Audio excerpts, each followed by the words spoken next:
मनुष्य भी बड़ा विचित्र प्राणी है। अपनों से नीचे के स्तर के लोगों को वो हे दृष्टि से देखता है, उनका उपहास उड़ाता है, उनसे बार बार कहता है कि तुम्हारा कुछ नहीं हो सकता, तुम भविष्य में कुछ नहीं कर पाओगे।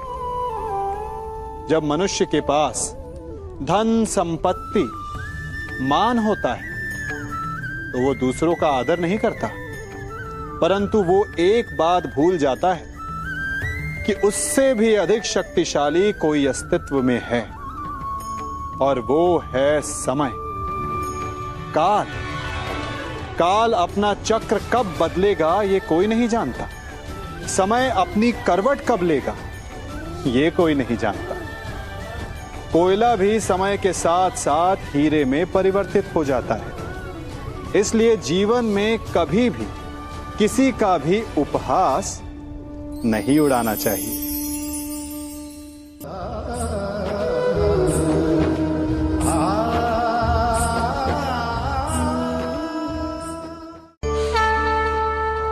गर्व,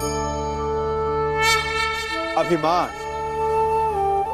और अहंकार, ये तीनों सुनने में एक जैसे लगते हैं, परंतु तीनों का अर्थ भिन्न होता है और परिणाम भी।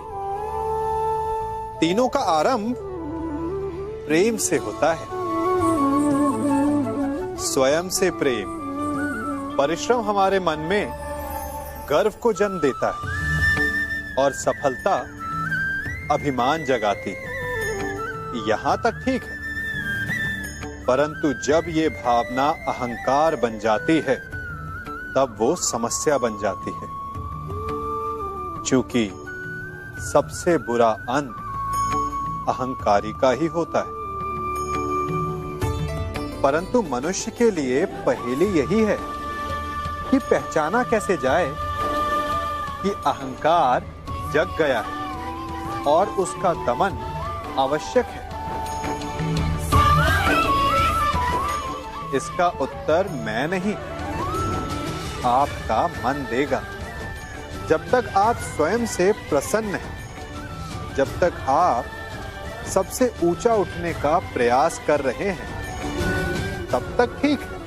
परंतु जब आपके मन में दूसरों को नीचा समझने का भाव आ जाए तो सावधान हो जाइए, क्योंकि यही अहंकार है जो वास्तव में आपको हीन कर रहा है।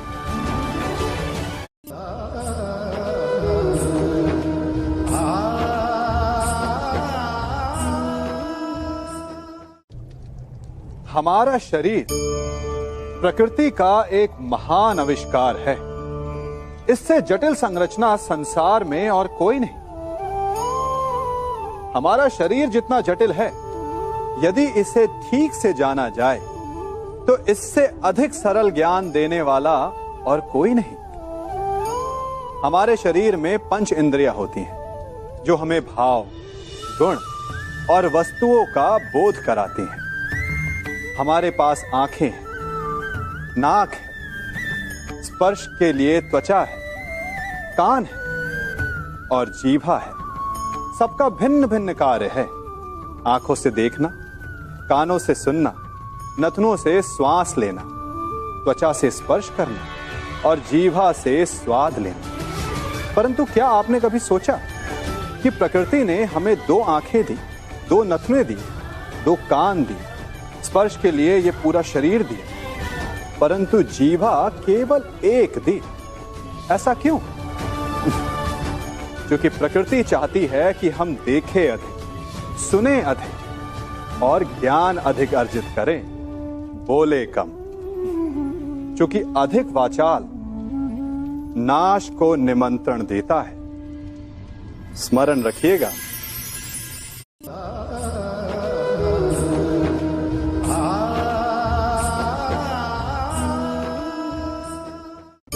मनुष्य की सबसे बड़ी दुर्बलता क्या होती है?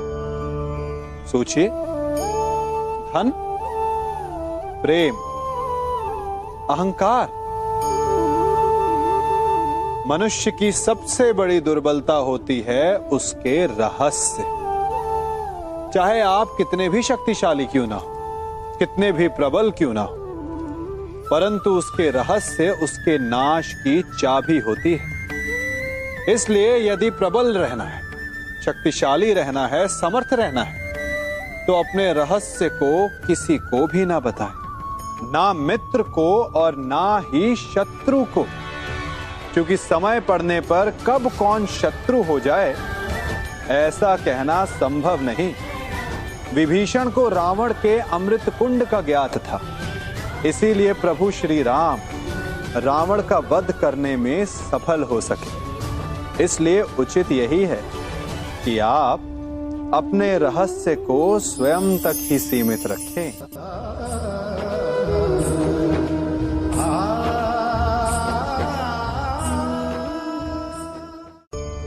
मनुष्य जीवन की परीक्षा में सफल होने के लिए क्या नहीं करता? वो परिश्रम करता है, दौड़ भाग करता है, और ये सब करने के पश्चात भी जब उसका काम नहीं बनता तो वो नकल करता है ना? तनिक लौटिए अपने बचपन में, स्मरण कीजिए अपने बचपन की स्मृतियों का। क्या स्मरण हुआ?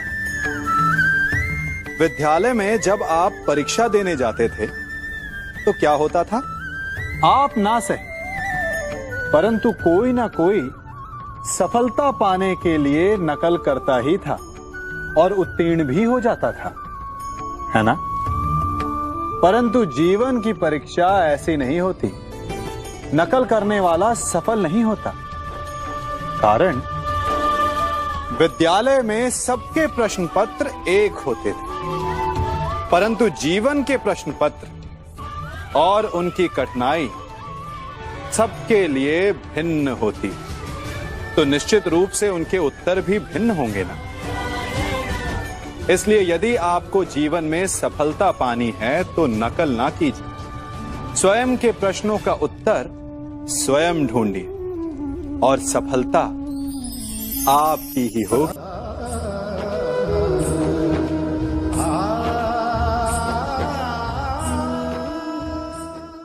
जब सागर का जल वाष्प बनकर उड़ता है तब वो हमें दिखाई नहीं देता। मेघ उस जल को अपने भीतर छिपा लेते हैं, लंबी यात्रा करते हैं, प्रयास करते हैं कि वो जल सदा उनके भीतर छिपा रहे, परंतु जब वायु का वेग उन्हें उड़ाकर किसी पर्वत से ले जाकर के टकरा देता है तब उन मेघों को बरसना ही पड़ता है, क्योंकि यही नियति है, यही प्रकृति है। क्योंकि जल को सागर में जाकर मिलना ही है। ठीक ऐसा ही हमारे साथ भी होता है। हम सत्य को अपने मन के मेघों में चाहे जितना छिपाने का प्रयास कर लें, परंतु समय की आंधी उसे वास्तविकता के पर्वत से ले जाकर के टकराकर हमारे समक्ष ले ही आती है। जिस भय के कारण आप सत्य को सामने नहीं लेकर आना चाहते, एक दिन वही भय हमारे समक्ष आकर खड़ा हो जाता है और फिर हम लाचार हो जाते हैं, क्योंकि हमने उस भय का सामना करने की तैयारी नहीं की होती। इसलिए सत्य से भागे नहीं, उसे छिपाए भी नहीं, उसे स्वीकार करें। भविष्य की बड़ी विपत्ति से बच जाएंगे।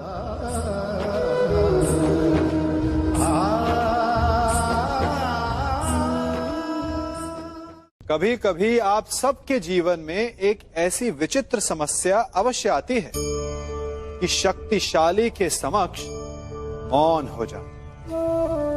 उस शक्तिशाली से विवाद करने से बचने के लिए आप मौन रह जाते।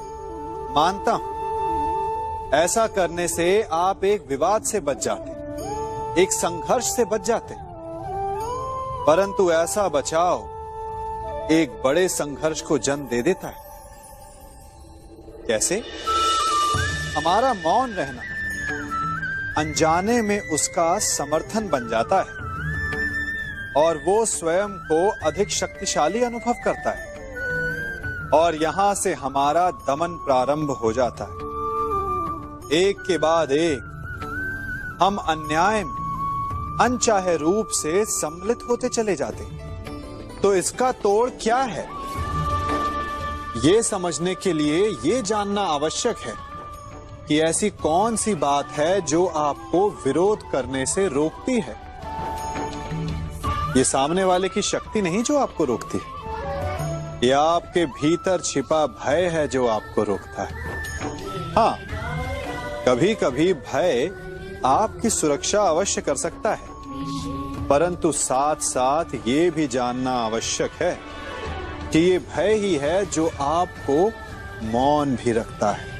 इसलिए अपने मन से भय को निकालिए और खुलकर अनीति का, अन्याय का विरोध कीजिए, और फिर देखिएगा आपका मन कितना मुक्त, कितना हल्का अनुभव करेगा।